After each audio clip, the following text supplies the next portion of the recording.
మహారాష్ట్ర ప్రజలు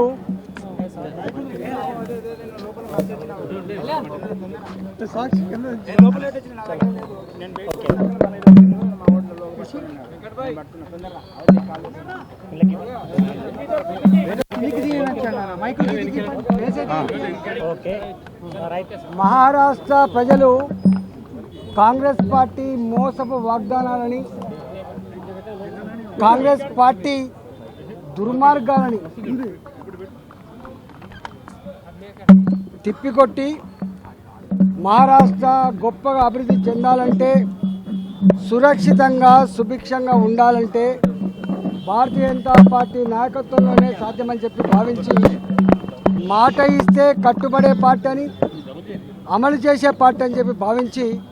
గొప్ప మెజార్టీతో గెలిపించిన మహారాష్ట్ర ప్రజానికానికి తెలంగాణ, పక్కకే ఉన్న తెలంగాణ వాళ్ళకు అభినందన తెలియజేస్తూ ఉంది. హిమాచల్ ప్రదేశ్లో హామీలు ఇచ్చి చివరికి జీతాలు కూడా ఇవ్వలేని పరిస్థితుల్లో రాష్ట్రం అంతా కూడా దివాళా తీయించి, గొప్పగా ఎదుగుతున్న కర్ణాటక రాష్ట్రంలో అనేక రకాల అలవికాని హామీలు ఇచ్చి మోసం చేసి ఇవాళ చివరికి కర్ణాటకను కూడా భ్రష్టు పట్టించి బుచ్చమెత్తుకునే స్థాయికి తెచ్చి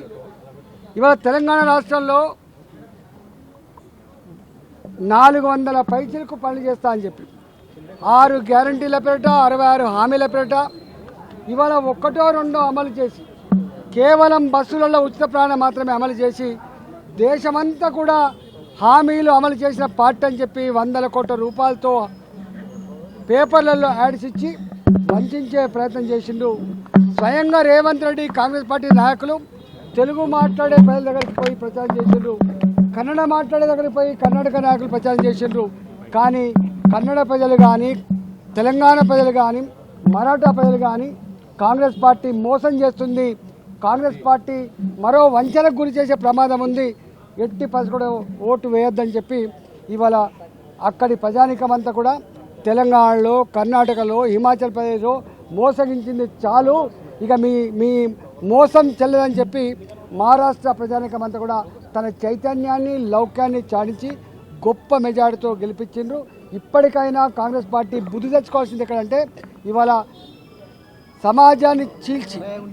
దేశాన్ని అస్థిరపరిచేటువంటి నీ పదవి కోసం, నీ అవసరాల కోసం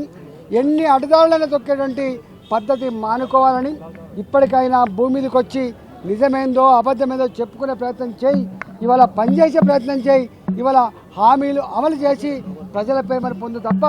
మోసంతో, దగాతో ఎక్కువ రోజులు నడపలేమని చెప్పి గుణపాఠం తీసుకోమని చెప్పి కాంగ్రెస్ పార్టీ హెచ్చరిస్తూ ఉన్నాం. రాబోయే కాలంలో తప్పకుండా ఈ దేశంలో సురక్షితంగా, సుభిక్షంగా, ప్రశాంతంగా ప్రపంచ చిత్రపటం మీద